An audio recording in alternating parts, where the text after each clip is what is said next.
This is my Macintosh Performa 6400-200 Video Editing Edition.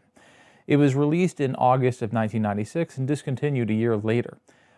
I came across this machine secondhand in 1999, and it was my first real Macintosh. Prior to that, I had Apple IIs and the 2GS that usually sits on this corner, but this was the first modern Mac OS that was mine, that I could install things and play around with and try to break it, unlike the ones at school. And I still have this machine today. And although it's not really a powerhouse and it's not exactly the most desirable machine, I love it for sentimental reasons. It was my first, and it stayed with me all of these years. And for Marcintosh, I want to share it with you.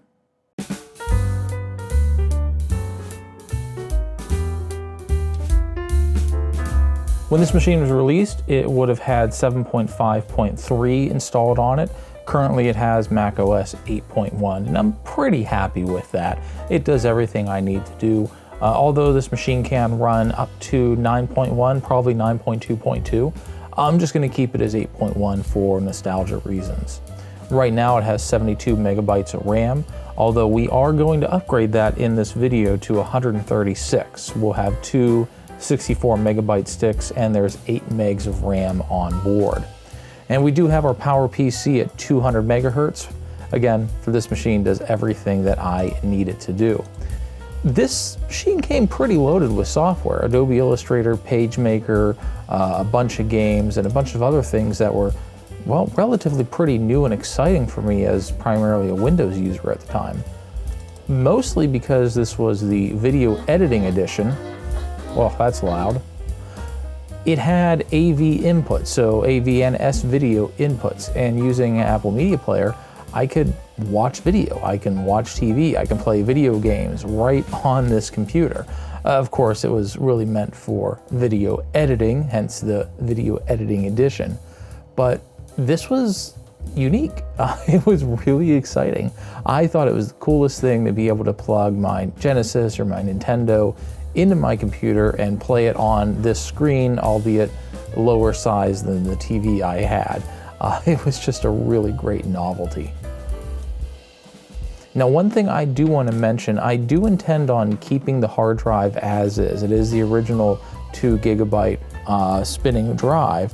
I did make a backup though, and this is a really great time to give a shout out to Blue SCSI Interfaces.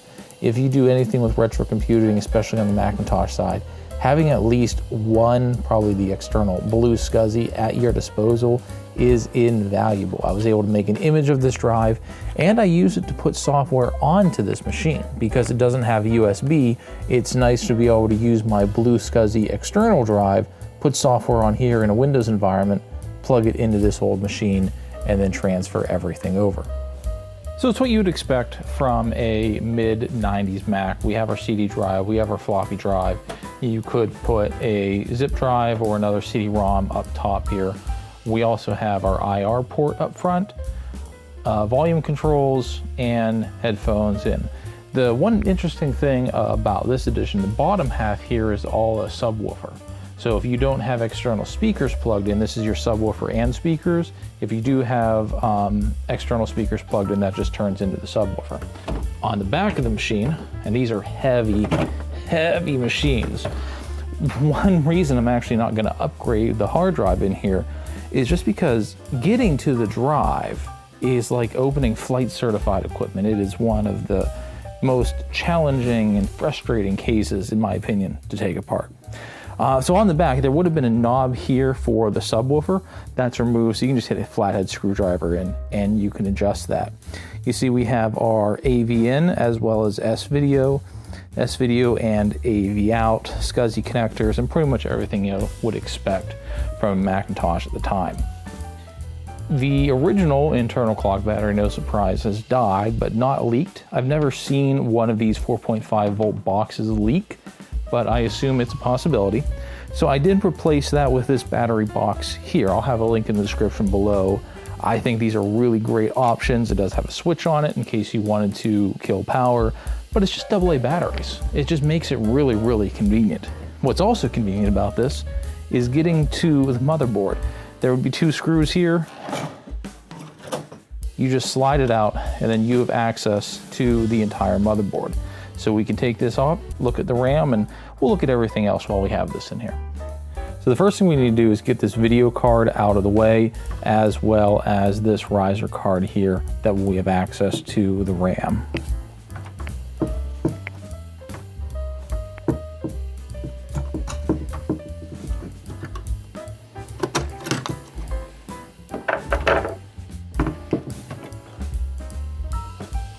Looks like we'll need to unscrew one Phillips head screw on here, right by the inputs.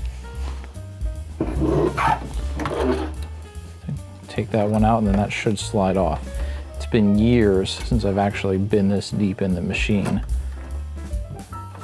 And if I remember looking at the Apple service manual from this, it actually warns you that as you disassemble it, mostly the case, you will hear plastic cracking, and I believe they call that normal and expected, which is kind of funny given the age of these machines, and now that is definitely expected. Anytime you crack apart an old Mac, you will have it crack.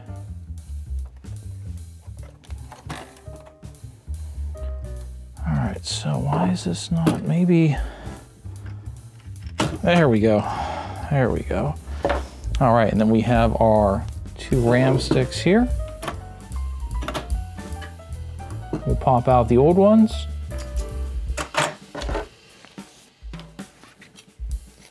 And we'll max it out.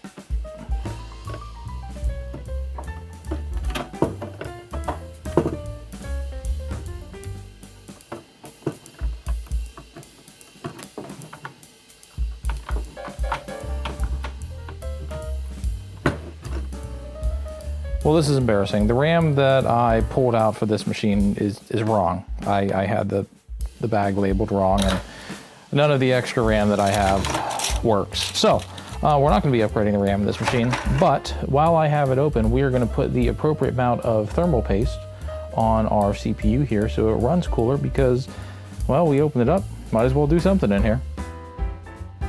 And we'll just put some of this on so everybody can critique the amount. Perfect. You know, to be honest, I'm kind of glad I wasn't able to update the RAM in this machine, because this is how I remember it. This is the exact machine I had growing up. This was my first Macintosh. I'm probably going to upgrade it just to make sure that it's everything that it can be. But right now, the nostalgia is real. I mean, this is my machine. This exact same one, running and performing exactly how I remember, good, bad, and ugly. That's going to wrap up this video, but if you notice, we have a new visitor on the desk. We have that Beast Power Macintosh G3, and that is going to be my new dedicated bridge machine. That's going to allow me to take files from older machines to newer machines back and forth, and we're going to do a really good video on upgrading that correctly this time and making sure that that Power Mac G3 will serve its purpose as a bridge machine here on RTOD. Thanks for watching, tell your friends, and we'll catch you next time.